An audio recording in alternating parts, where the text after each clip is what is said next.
The sound of keys clicking filled the quiet computer lab as everyone worked on their final projects. In the back corner sat Andra, his dark fingers moving across the keyboard with practiced precision. While other students glanced at notes or asked for help, Andra worked steadily, lost in the code that seemed to flow naturally from his mind to the screen. 10 minutes left, called out Mr. Parker from his desk at the front of the room. Andra didn't even look up. He'd been the top student in advanced computer science all year, and this final project was his chance to really show what he could do. The program he was creating went far beyond what Mr. Parker had asked for. A simple database system had turned into an elegant application with a custom interface and security features that even impressed the IT department. The bell rang, and students began packing up their things. Andra saked his work one last time and submitted the file. "Have a good weekend," Mr. Parker called out as students filed past his desk. His smile faded slightly when Andra approached. "Yes?" he asked, not quite meeting Andra's eyes. "I wanted to ask about that recommendation letter for the scholarship application," Andra said. "The deadline is next Friday." Mr. Parker shuffled some papers on his desk. "I'll see what I can do," he said flatly. Andra hesitated. This wasn't the first time Mr. Parker had been cool toward him. Despite having the highest grades in class, Andra noticed how the teacher would spend extra time helping other students, even join in their jokes, while keeping interactions with him brief and professional. "It's really important, sir," Andra pressed. "MIT is my dream school, but my mom can't afford the tuition without that scholarship." At home that evening, Andra's mom noticed how quiet he was during dinner. His little brother and sister chattered about their day, but Andra just pushed food around his plate. "Everything okay, honey?" she asked as they cleaned up afterward. Andra shrugged. "I think Mr. Parker doesn't like me." His mother's hands stilled in the soapy water. "Why do you say that?" "He helps everyone else, but barely looks at me. And now he's acting weird about my recommendation letter." His mother dried her hands and turned to face him. The lines around her eyes deepened. "You're twice as good as anyone in that class. Your grades prove it." "I know, but," Andra sighed, "it doesn't seem to matter." Later that night, Andra sat at their kitchen table surrounded by scholarship applications. His mom had already gone to bed after her late shift at the hospital. His siblings were asleep too. The house was quiet except for the humming of their old refrigerator. A photo sat propped against a stack of books, Andra with his science fair trophy last year. His mom had 3 copies, one for her wallet, one for her locker at work, and this one for the kitchen. "My brilliant boy," she'd say whenever someone noticed it. Andra stared at the MIT application. The campus had looked beautiful in the virtual tour. They had cutting-edge labs, famous professors, and connections to the biggest tech companies. It was everything he'd worked for since he built his first computer from scavenged parts when he was 12. His phone buzzed with a text from his best friend. "You finished the scholarship stuff yet?" Andra replied, "Working on it. Just need Parker's letter." The response came quickly. "He'd be crazy not to give you an amazing rec. You make his class look good." Andra smiled, but it faded as he remembered Mr. Parker's cold response that afternoon. Something felt off. He'd never done anything to upset the teacher. His work was always on time, always excellent. He even helped other students when they got stuck. The next morning at breakfast, his mom set a cup of hot chocolate in front of him, their special occasion drink. "I took an extra shift this weekend," she said. "Every little bit helps for that college fund." Andra watched her quickly braid his sister's hair while simultaneously quizzing his brother on spelling words. Tired lines marked her face, but her movements were efficient, loving. Everything she did was for them. "I'm going to get that scholarship," he said suddenly, with fierce determination. "I promise." His mother paused and smiled at him. "I know you will. You're the smartest person I've ever known. Nothing can stand in your way." If only that were true. Andra thought as he packed his laptop. But he'd worked too hard to give up now. No matter what Mr. Parker thought of him, he'd find a way to make his dreams come true. The morning sun streamed through the classroom windows as Andra approached Mr. Parker's desk. He had spent all weekend polishing his final project, adding extra features that weren't even required. The classroom was empty except for the 2 of them. Andra had come early specifically to catch Mr. Parker alone. "Good morning, sir," Andrew said, clutching the scholarship forms in his slightly sweaty hand. "I was wondering if you had a chance to think about that recommendation letter." Mr. Parker barely looked up from his computer. "I'm quite busy right now." Andrew shifted his weight from one foot to the other. "I understand, but the deadline is this Friday. It's for the Mitchell Technology Scholarship. It would cover most of my tuition at MIT. Mr. Parker finally turned to face him, his expression oddly cold. "About that, we need to have a serious discussion about your final project." Andrew's stomach tightened.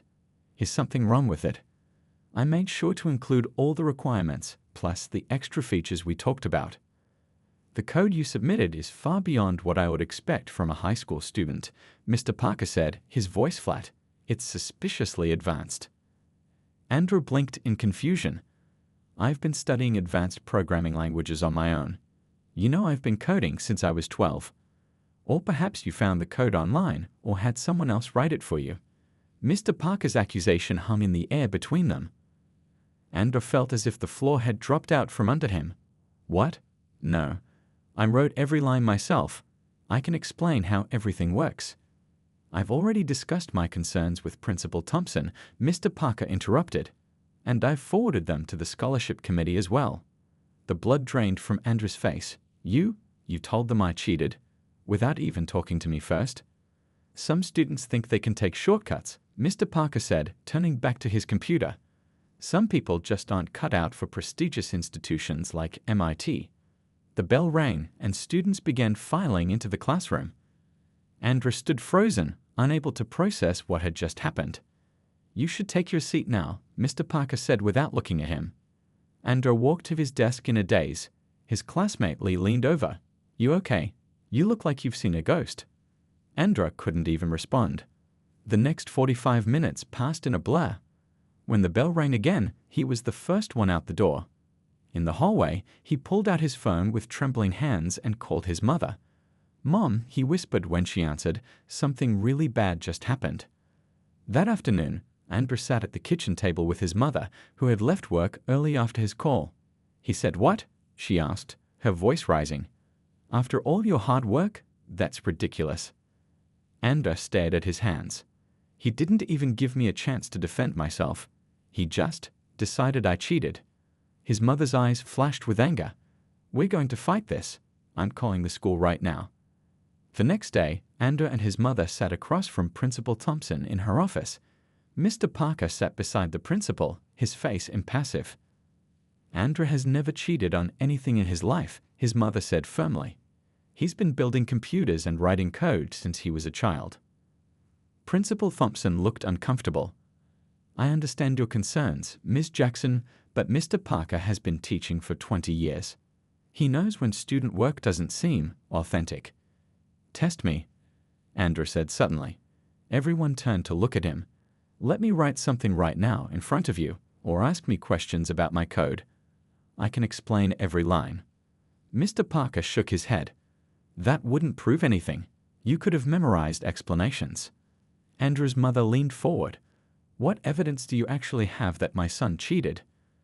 A heavy silence filled the room. Finally, Principal Thompson spoke. "We don't need concrete evidence. This is a matter of academic judgment." After the meeting, Andrew and his mother walked to the car in silence. Once inside, his mother gripped the steering wheel, her knuckles white. "This isn't over," she said. "I'm going to hire a lawyer if I have to." But they both knew the truth. Their savings were already stretched thin for college applications. A lawyer would cost money they didn't have. That night, Andrew checked his email and found a message from the Mitchell Scholarship Committee. "After careful review and based on information received from your school, we regret to inform you that your application has been disqualified."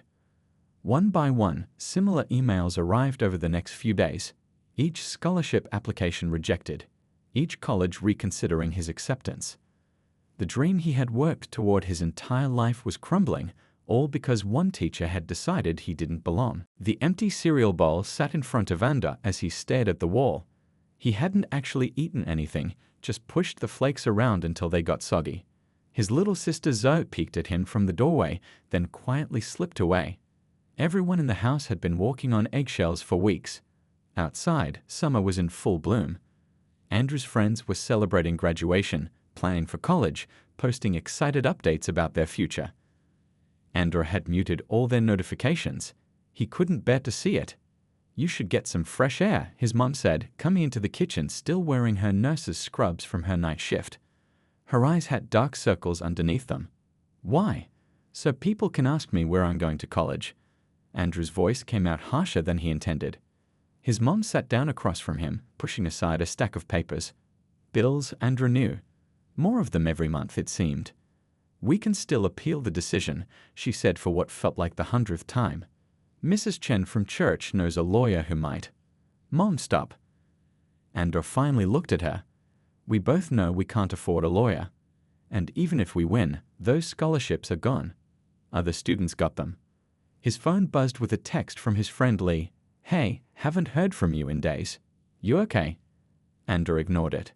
Later that afternoon, he found himself wandering through the electronics store where he'd spent so much of his money on computer parts over the years. The manager, Mr. Dong, waved at him from behind the counter. "Our computer genius. Congratulations on graduation.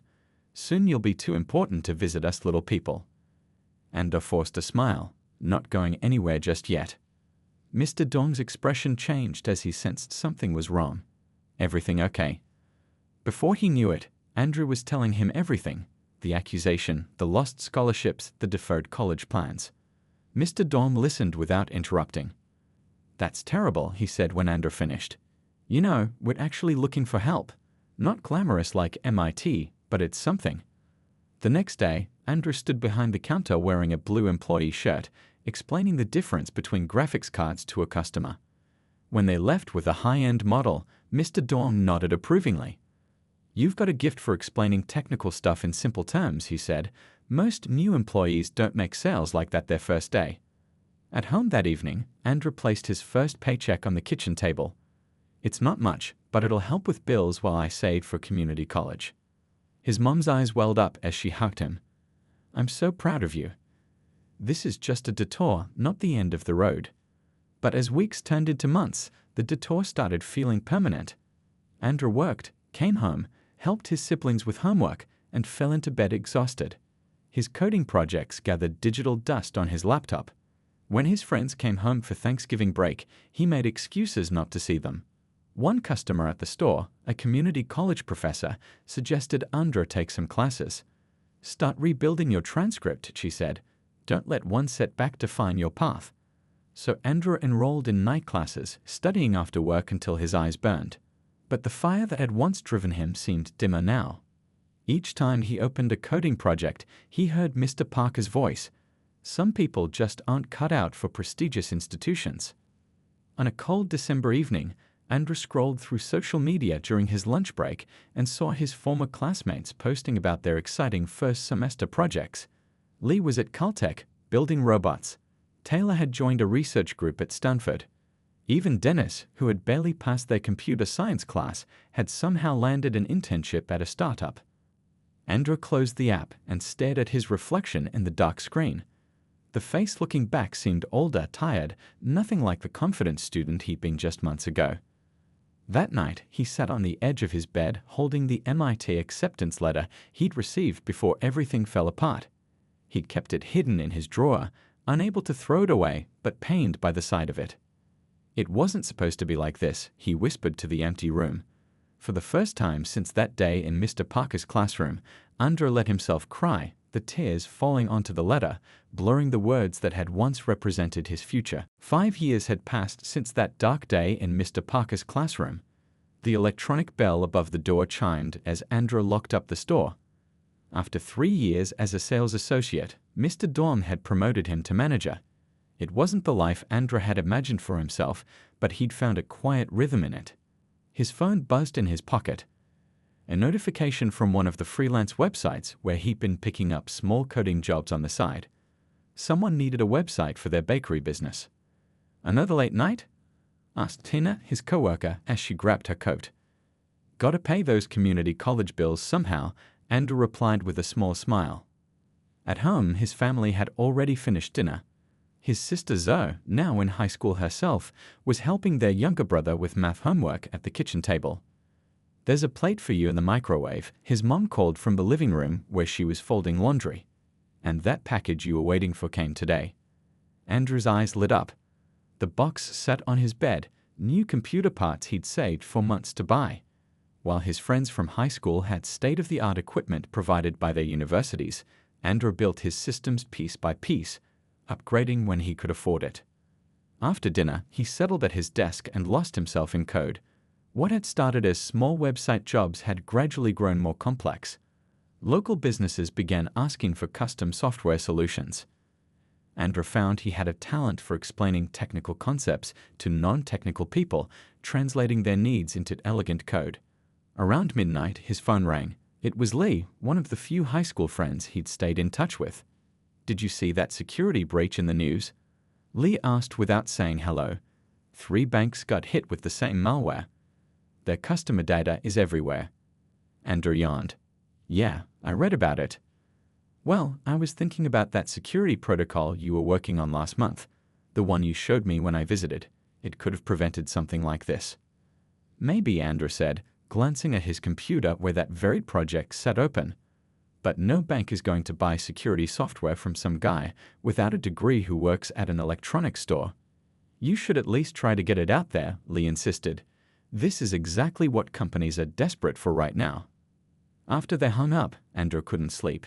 He kept thinking about the project, a different approach to data protection he'd been tinkering with for almost a year. It was his best work, building on ideas he'd first explored in high school. The next morning, he made a decision. He spent his lunch break setting up a simple website explaining his security protocol. He didn't expect anything to come of it, but at least it would be out there. 3 days later, he got an email that made him spill coffee all over his shirt. "Is this for real?" his mother asked that evening as they both stared at his laptop screen. The email was from Vincent Torres, a well-known venture capitalist who specialized in cybersecurity startups. He'd somehow found Andrew's website and wanted to discuss his protocol. "It could be a scam," Andrew said, but a quick internet search confirmed the email address matched the real Vincent Torres. The video call the next day changed everything. Torres didn't care about Andrew's lack of degree. He cared about his ideas, his code, his unique approach to a problem that was costing companies millions. "I think we could build something around this," Torres said. "Would you be interested in seed funding?" Within 6 months, Andrew had quit his job at the electronics store and founded his own company, SecureCode Solutions. His dining room table became his first office. His former electronics store coworkers became his first employees, handling customer service while he focused on the technical side. The first year was brutal. Andrew worked 18-hour days, learning business skills on the fly while continuing to improve his security software.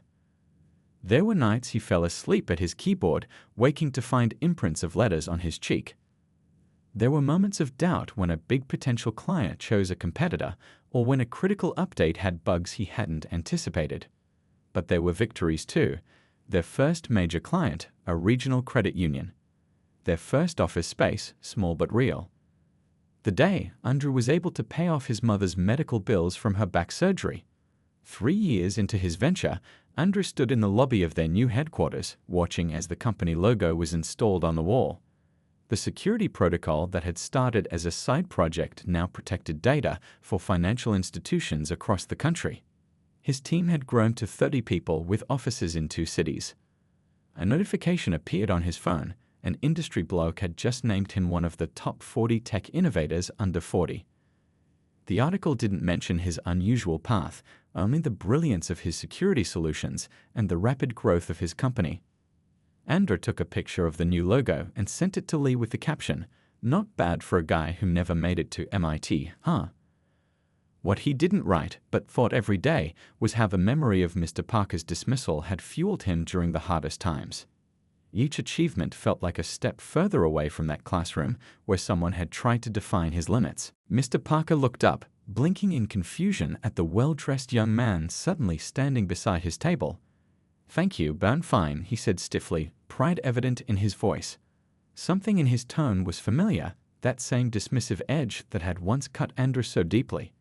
Their eyes met briefly, and Andra saw a flicker of something in Mr. Parker's expression. Not recognition exactly, but perhaps an echo of memory. "Do I know you?" Mr. Parker asked, squinting slightly. Andra hesitated.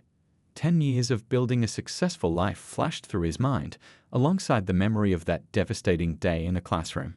He had imagined this moment many times, confronting the man who had tried to limit his potential. But the reality was different, smaller. "No," Andra said finally. "I don't think you do." He returned to his own table, finished his coffee, and left. Outside, he took a deep breath of fresh air and looked up at the bright blue sky. Tomorrow, he would visit his old electronics store and surprise Mr. Dorn with a job offer to head up customer service training at SecureCode's new office. As Andrew walked back toward his mother's house, his phone rang. It was his assistant. "Sorry to bother you on your vacation, but we just got an application for the senior advisor position at the new branch. Thought you might want to see it right away. The name looked familiar from some of your old stories." "Email it to me," Andrew said, his steps slowing. "What's the name?" "Parker," his assistant replied. "Richard Parker." 10 years had passed since high school graduation. Andrew's car purred smoothly as he drove through the familiar streets of his hometown. The neighborhood looked smaller somehow, the houses more weathered than he remembered. He pulled into the driveway of his childhood home, smiling at the fresh coat of yellow paint and the new flower beds his mother had added. Before he could even grab his suitcase from the trunk, the front door flew open. "My baby's home." His mother rushed out, arms wide. Her hair had more gray than the last time he visited, but her smile was just as bright. "Hi, Mom," Andrew said, wrapping her in a hug. "The house looks great." "Wait till you see what I did with your old room," she said, leading him inside. "Though I don't know why you're staying here when you could be in some fancy hotel. Big CEO now, front page of Business Weekly and everything." Andrew laughed. "Hotels don't have your cooking." After dinner, Andrew's mom pulled out a scrapbook. "Look what I found when I was cleaning." Inside were newspaper clippings and printouts about SecureCode Solutions and its founder. She'd saved every mention of him, no matter how small. "Mom, this is embarrassing," Andrew groaned, but secretly he felt touched. "I'm allowed to be proud," she said firmly. "Especially after everything." She didn't finish the sentence. They both knew what she meant. The next morning, Andrew decided to walk around town while his mom was at work. He wore a simple t-shirt and jeans, no designer suit or expensive watch that might mark him as different from the teenager who'd left years ago. Main Street had changed. Some businesses had closed, others had opened. The old movie theater was now a fitness center. But Franklin's coffee shop was still there, its faded green awning a welcome sight. The bell jingled as Andrew pushed open the door. The smell of fresh coffee and baked goods enveloped him. He ordered a black coffee and a blueberry muffin, then found a quiet corner table. He was answering emails on his phone when the bell jingled again. Andrew glanced up, then froze. Mr. Parker walked in, looking much older than Andrew remembered. His hair had thinned to almost nothing, and his shoulders hunched forward as if carrying a heavy weight. Andrew ducked his head, irrationally afraid of being recognized, though he knew he looked very different from the teenager Mr. Parker had last seen. His face had been on magazine covers. His company was worth millions. Yet seeing his former teacher made him feel 17 again, standing helplessly as his future crumbled. Mr. Parker ordered coffee, fumbling in his wallet for exact change. The young barista looked impatient. "Sorry," Mr. Parker muttered, "still getting used to these new prices." Andrew watched as Mr. Parker took his coffee to a table and pulled out a worn folder. He spread papers across the table, what looked like job applications. Andrew couldn't help noticing how the older man's hand trembled slightly as he wrote. The barista stepped out from behind the counter, wiping tables nearby. "What's his story?" Andrew asked quietly, nodding toward Mr. Parker. The barista glanced over. "Mr. Parker. He used to teach at the high school. Got forced out when they cut the budget last year. Been trying to find work ever since." She shrugged. "Nobody wants to hire an old computer teacher whose skills are like 20 years out of date." Andrew felt a strange mix of emotions. Part of him, a small, hurt part, felt a flash of satisfaction. The man who had destroyed his dreams was struggling, but mostly he felt hollow. This tired old man didn't seem powerful enough to have caused so much damage. As Andrew watched, Mr. Parker's coffee cup slipped from his hand, spilling across his papers. He scrambled to save them, dabbing desperately with napkins. "Need some help?" Andrew found himself asking before he could think better of it. Andrew sat on his mother's porch swing, staring at his phone. The resume on the screen looked nothing like the powerful teacher he remembered. The professional photo showed a thin, tired man with a forced smile. His experience was listed in careful bullet points, highlighting 25 years of teaching computer science and mathematics. The recent experience section was conspicuously short. "Everything okay?" his mother asked, bringing out 2 glasses of lemonade. Andrew handed her the phone. "Mr. Parker applied for a job at my company." His mother nearly dropped the glasses. "You're kidding." She sat beside him, scrolling through the application. "Senior advisor position? That's pretty high up, isn't it?" Andrew nodded. He'd be overseeing our education initiatives, training programs, that kind of thing. He took a long sip of lemonade. The irony is almost too perfect. "What are you going to do?" His mother's voice was careful, neutral.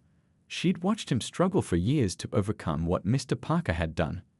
Andrew leaned back, pushing the swing gently with his foot. "Part of me wants to hit delete and pretend I never saw it."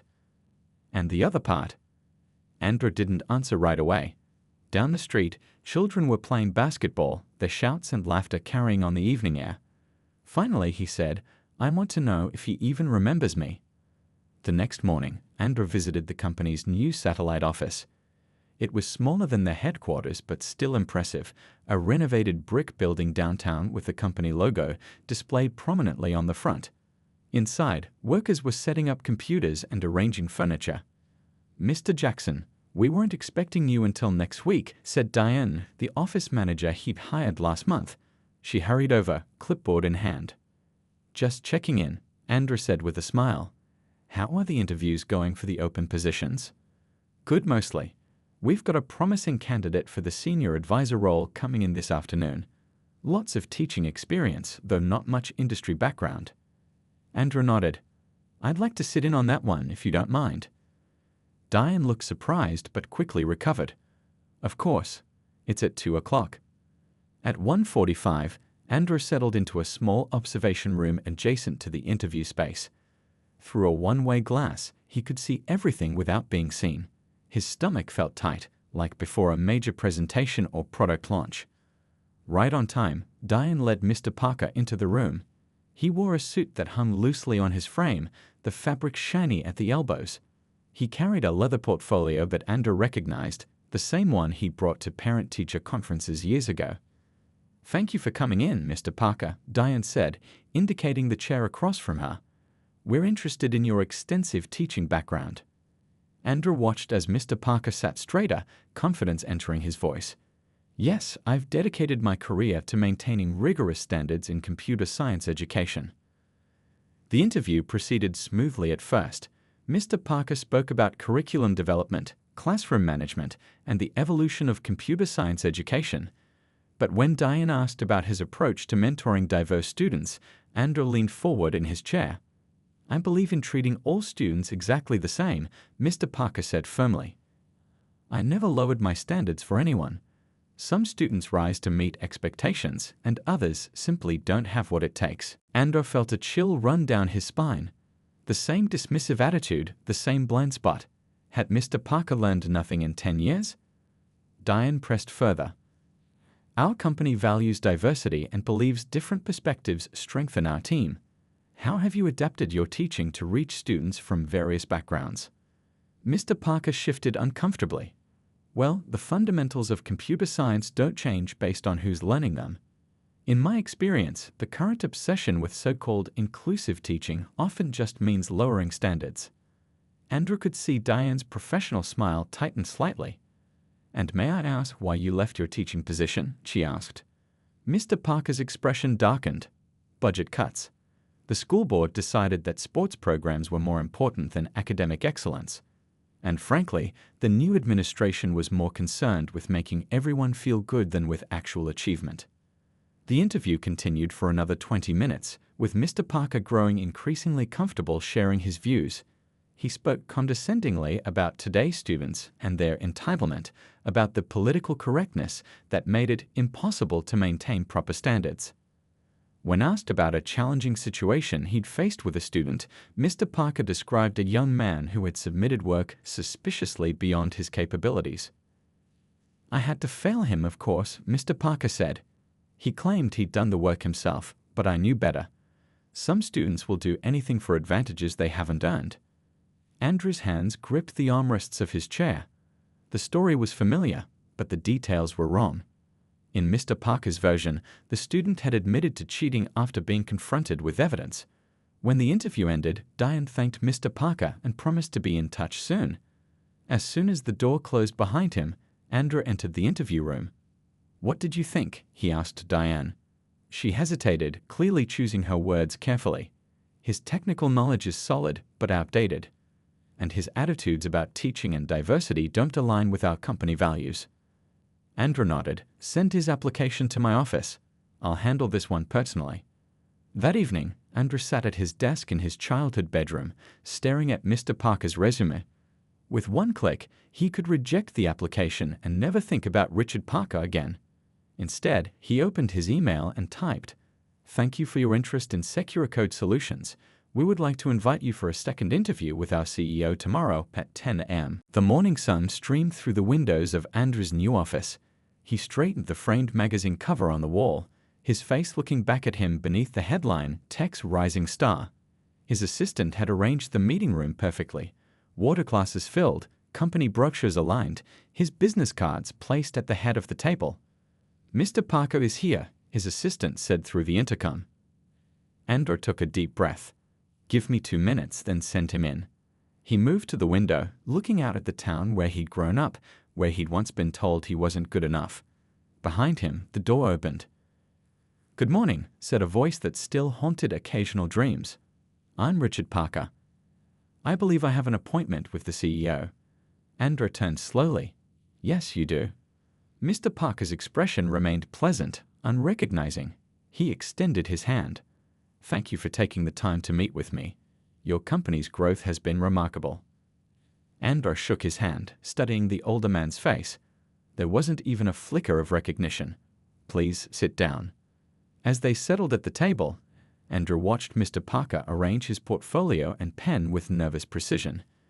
The older man's confidence from yesterday's interview had been replaced with the anxious energy of someone who desperately needed this job. "I was very impressed with your resume," Andrew began, "particularly your long teaching career." Mr. Parker smiled, relaxing slightly. "Yes, 25 years shaping young minds. It's been the focus of my life." "Tell me about your teaching philosophy," Andrew said, leaning back in his chair. "I believe in excellence above all," Mr. Parker replied, clearly repeating a well-rehearsed answer. "Too many educators today coddle students. I pushed mine to reach their full potential. The best ones appreciated it, even if they didn't always understand at the time." Andrew nodded slowly. "And what about the ones you judged weren't the best? What happened to them?" A small frown crossed Mr. Parker's face. "Well, not everyone is cut out for computer science. Part of teaching is helping students recognize their actual capabilities, not just their dreams." "Interesting," Andrew said. "Do you remember a student named Andrew Jackson?" The color drained from Mr. Parker's face. His eyes darted to the magazine cover on the wall, then back to Andrew's face. The silence stretched between them. "You're..." Mr. Parker's voice faltered. "The student you accused of cheating because my work was suspiciously beyond my capabilities."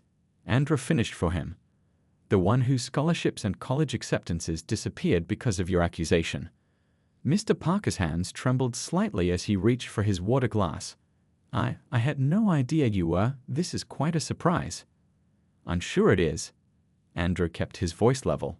"Yesterday, during your interview, you mentioned a student you failed for cheating.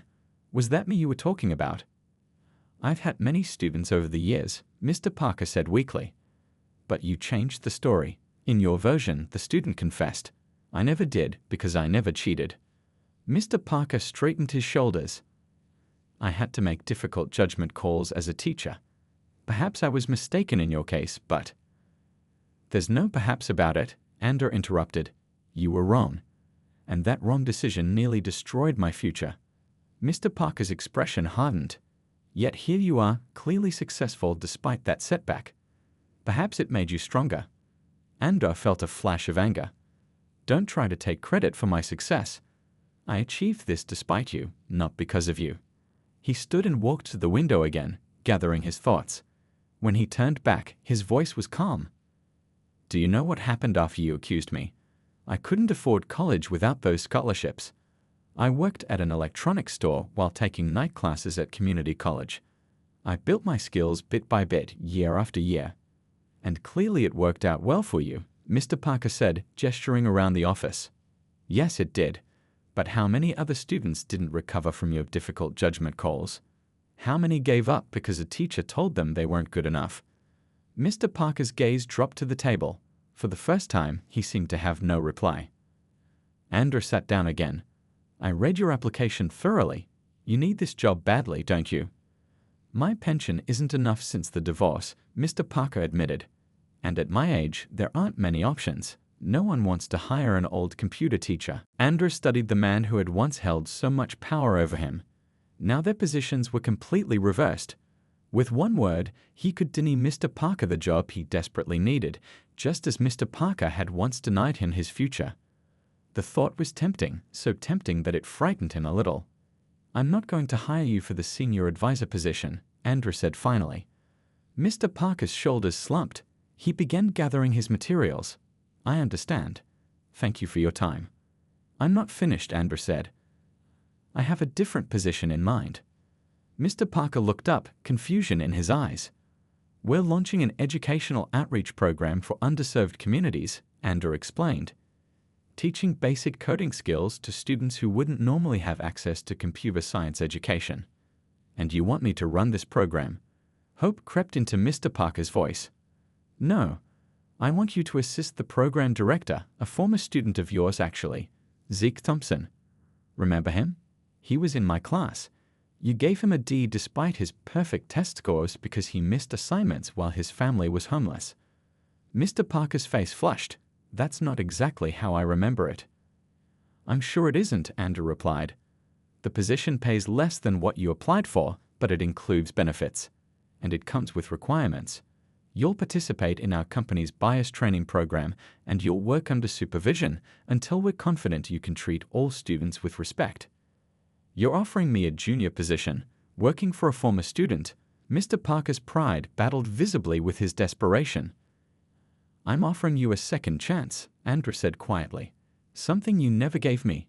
The question is, are you willing to learn from someone you once dismissed? The office fell silent except for the soft hum of the air conditioning. Outside, traffic moved along Main Street.